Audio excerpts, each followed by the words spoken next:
टंडन जी, हमारे संगठन मंत्री सिद्धार्थन जी, पूर्व मंत्री और हमारे लोकप्रिय सांसद अनुराग ठाकुर जी, सुरेश भारद्वाज जी, राजीव भारद्वाज जी, यहाँ पर हमारे पदाधिकारीगण और भारतीय जनता पार्टी के सभी कार्यकर्ता। अब सच तो ये है कि मुझे भेजा गया था नए अध्यक्ष की घोषणा करने, मगर मैं आप ही का अध्यक्ष आपको लौटा के जा रहा हूं।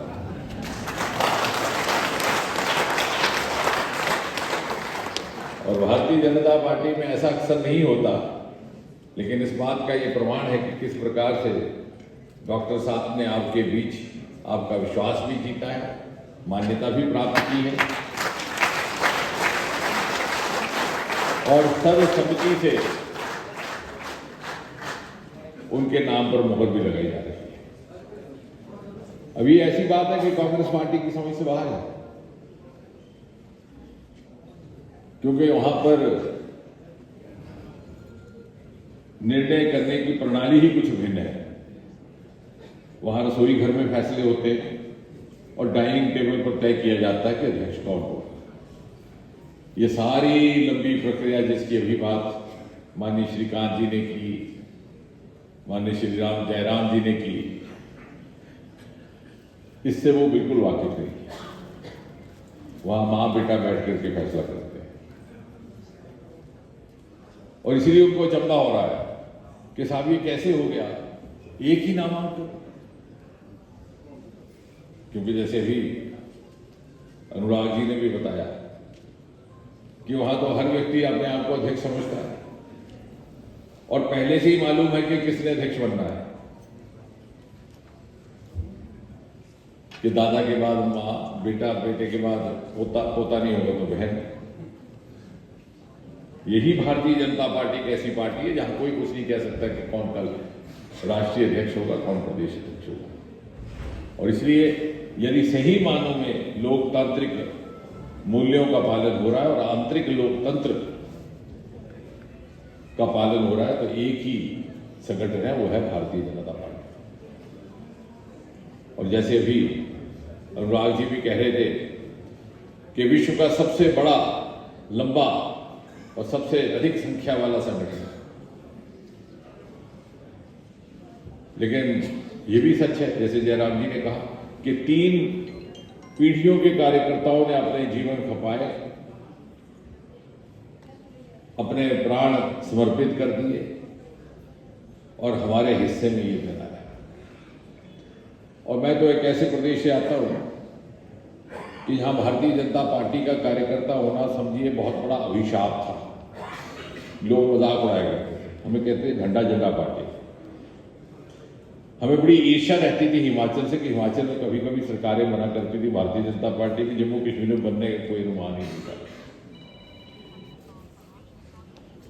ना हमारे विधायक हुआ करते थे, ना हमारे सांसद। और मुझे याद है अरुण जेटली जी जब हमारे प्रभारी थे तो उन्होंने शर्त रखी कि जिस दिन 2 फिगर होंगे उस दिन आपका कार्यालय मिलेगा, नहीं तो टूटे फूटे कार्यालय में रहते थे। वो भी पंडित प्रेमनाथ डोगरा जी ने अपने मकान का कुछ हिस्सा दिया हुआ था। तो ऐसी अवस्था में यदि फिर भी कुछ लोग इस दल के साथ साथ दामन पकड़कर इतने साल संघर्ष करते रहे, तो मुझे लगता है कि यही कारण है कि भारतीय जनता पार्टी आज इस शिखर तक पहुंची है। आप कांग्रेस का इतिहास देख लीजिए, 5 साल सत्ता में रहते हैं तो इधर उधर भटकने लग जाते हैं, दूसरे दलों के दरवाजे खटखटाने लग जाते हैं। भारतीय जनता पार्टी 50-60 साल न केंद्र में शासन, न प्रदेशों में, और दूर दूर तक संभावना भी नहीं। तो हम जब युवा कार्यकर्ता थे तो हम लोग पूछते थे साहब ये पढ़ लिख करके आप कहां घूम रहे हैं। लेकिन वो मन में एक प्रतिष्ठा का विषय की, जैसे अभी अनुराग जी ने भी कहा कि मुखर्जी की कार्यभूमि, उनकी कर्मभूमि के हम कार्यकर्ता है, वही हमारा साहस था। और इत्तेफाक से मेरा ही चुनावी क्षेत्र है जहां 11 मई 1953 को मुखर्जी ने अपनी गिरफ्तारी दी थी। और मैंने उस दिन संसद में भी कहा था, अनुराग जी हमारे साथ बैठे थे, मैंने कहा जिस दिन उनको धोखे से वो आए अमृतसर से, उन्हें पूछा था उन्होंने गुरदासपुर के SSP से कि मैं सांसद हूँ, अगर ऐसा है तो मुझे पहले बता दो, मैं वैसी व्यवस्था करूँगा। उनको कहा गया कि ऐसा कुछ नहीं, क्योंकि हैबियस कॉर्पस वो यहाँ नहीं लगता था, जम्मू कश्मीर में वहाँ लगता था। उनको यहाँ करते तो बलराज माधव जी ने वो याचिका तैयार रखी थी कचहरी को देने की। तो जो ही उन्होंने पुल का वो हिस्सा पार किया पंजाब से जम्मू कश्मीर प्रदेश होते ही, तो उनको जम्मू कश्मीर में हिरासत में ले लिया गया। और उस समय उन्होंने अपने युवा साथी वाजपेयी जी से कहा था कि Atal, go and tell the world I have entered Jammu Kashmir without permit. तो मैंने उस दिन संसद में कहा था कि आज वो जिंदा होते, ये 6 अगस्त को जो हमारी बहस होती, तो उनका एक खास अंदाज था अंग्रेजी बोलने का, मखसूस अंदाज। तो वो कहते कि go and tell the world Modi has abrogated article 370। यानी ये इतना लंबा सफर 50-60 वर्ष का, जिन लोगों ने इस यात्रा की निरंतरता बनाए रखने के लिए, उसकी ऊर्जा बनाए रखने के लिए अपना जीवन खपा दिया, उन्हें कभी अनुमान ना था कि ऐसा हो पाएगा। कितने भाग्यशाली हैं। ये परमात्मा का वरदान है कि हम इस दौर में,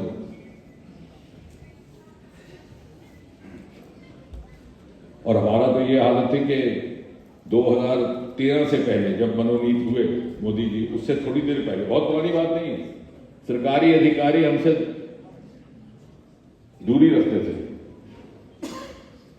अगर कोई सरकारी अधिकारी आपके साथ 10-12 बरस आपका सहपाठी भी रहा हो, तो वो भी सोचता था कि उनके साथ ज्यादा दोस्ती निकाली तो ट्रांसफर हो जाएगी, इन्होंने तो कुछ बनना है नहीं, खुद भी इनका बेड़ा पार है, हमारा भी करो। यानी भारतीय जनता पार्टी को प्रतिष्ठा देने का कार्य हुआ मोदी जी के आने के बाद, और एक नया कल्चर मोदी जी ने लाया। जैसे जयराम जी कह रहे थे अन्य योजनाओं की बात, कि जहां जिस चीज की आवश्यकता है वहां पूरी करनी। ये नहीं पूछना कि वोट मिला कि नहीं मिला, ये भी नहीं पूछना क्या धर्म है क्या मजहब है। और आज यही कारण है कि जहां भारतीय जनता पार्टी के कार्यकर्ता की प्रतिष्ठा बढ़ी है, आम नागरिक की प्रतिष्ठा बढ़ी है। हमने वो भी जमाना देखा, ऐसे 10-12-15 वर्ष पहले हमारे यहाँ से कोई नौजवान जाता विदेश तो अपना परिचय देने में संकोच करता, और आज ये है कि भारत का कोई नौजवान, भारत का युवा कोई विदेश में जाता है, वो कहता है कि भारत से आया हूं, तो उसकी नौकरी मिलने के अवसर और ज्यादा बढ़ जाते हैं, उसकी मार्केट रेटिंग बढ़ जाती है। और अब तो ये नौबत आ गई कि पाकिस्तान के नौजवान भी कहने लगे हम हिंदुस्तान से आए। और ये जितना बदलाव है ये मोदी जी के आने के बाद हुआ। आज तर्क आधारित युग है, तर्क, तथ्य और तुलना। ऐसा नहीं कि मैंने कहा और आप सुनिए। ये युवाओं का देश है, युवा तर्क मांगता है, अपने माता पिता से भी तर्क मांगता है। ये भी जो युद्ध हुआ, ऑपरेशन सिंदूर, ये सारी टेक्नोलॉजी, ये सारी क्षमताएं अभी 10-12 वर्षों में ही निर्माणित हुई। ये सारी ट्रांसफर ऑफ टेक्नोलॉजी, ये सारी डिफेंस मिसाइल्स। 2014 से तो पहले यह हालत थी कि हिंदुस्तान जहाज खरीदने बंद कर गया था, लेकिन 10 साल में उसकी क्षमता में इतनी वृद्धि हुई है। और ये अच्छा ही हुआ कि पाकिस्तान ने थोड़ा पंगा लिया, क्योंकि जो हमारी क्षमता नहीं थी, ये परखने का मौका नहीं था मिल रहा, पाकिस्तान की धरती पर जाके परख भी।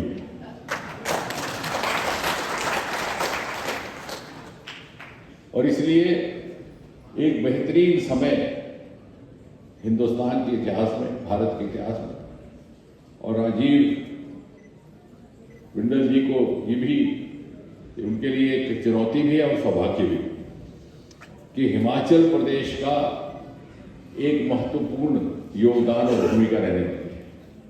अब हम कहते तो हैं कि हम विकसित भारत 2047 तक पहुंच जाएंगे, हम 10वें दर्जे से चौथे पे आ गए, कुछ ही सालों में 3, फिर 2, फिर 1। लेकिन कभी सोचा कैसे होगा? अगर मैं जाकर के घर में अपने परिवार से कहूँ, पत्नी से कहूँ कि अगले महीने मैं अरबपति बन जाऊंगा, तो वो पूछेगी नहीं मुझसे कहां से लाओगे, कोई चोरी करनी है, डाका डालना है या किसी से।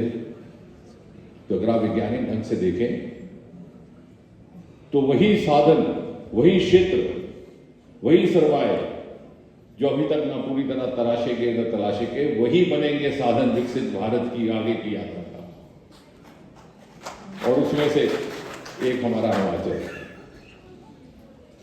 हमारे 3 बड़े ऐसे सेक्टर जो मोदी जी के आने के बाद जिनको उस तरह की तवज्जो ना मिली जिस तरह की मिलनी चाहिए थी, उसमें से एक है हमारा समुद्री तट।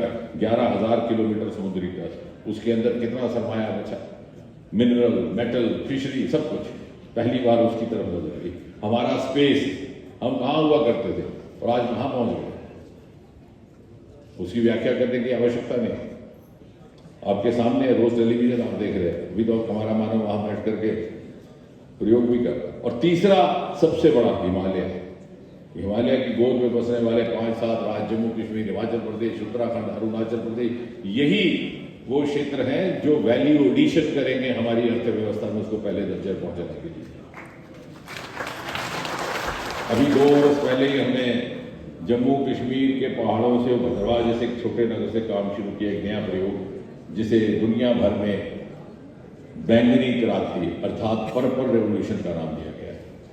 एक नया स्टार्टअप का एक विकल्प। 3,000 से अधिक बच्चे लेवेंडर स्टार्टअप बन चुके हैं। और ये आजकल की किसानी पुराने जमाने की किसानी नहीं है, उसको एग्रो क्रैट कहते हैं, एग्रो टेक्नोक्रैट, एग्रो स्टार्टअप। और ये भरम भी जाता रहा कि आपको स्टार्टअप बनने के लिए बहुत PhD चाहिए, बहुत साइंसदान होने चाहिए। उसमें से कुछ एक ऐसे बच्चे जिन्होंने ग्रेजुएशन भी नहीं किया। और मैं ये बात आपके साथ इसलिए साझा कर रहा हूँ कि अब वो काम हिमाचल प्रदेश में भी शुरू हो गया और उत्तराखंड में भी शुरू हो गया।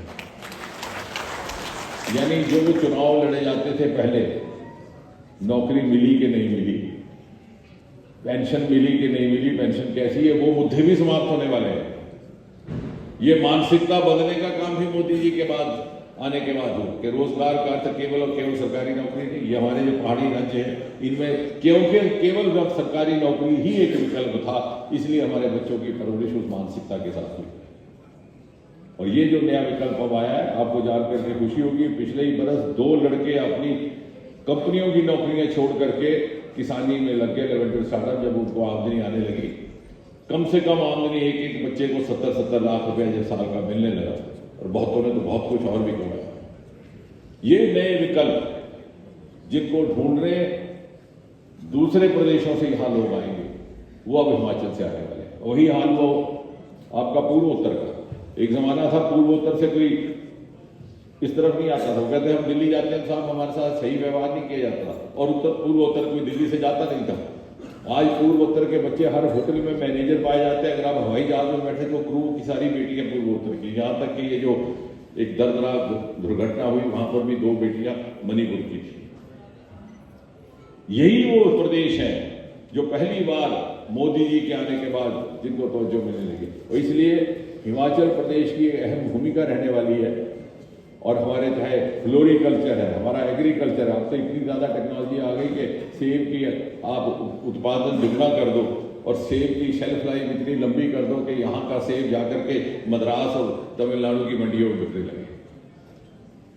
अभी हाल ही में कांगड़ा में एक जयराम जी जब मुख्यमंत्री थे तो हमने कांगड़ा का एक सबसे पुराना स्कूल है, 150 साल पुराना, अंग्रेजों के वक्त का, वहाँ एक साइंस म्यूजियम भी इसीलिए स्थापित किया ताकि लोगों में इस प्रकार की जागरूकता है।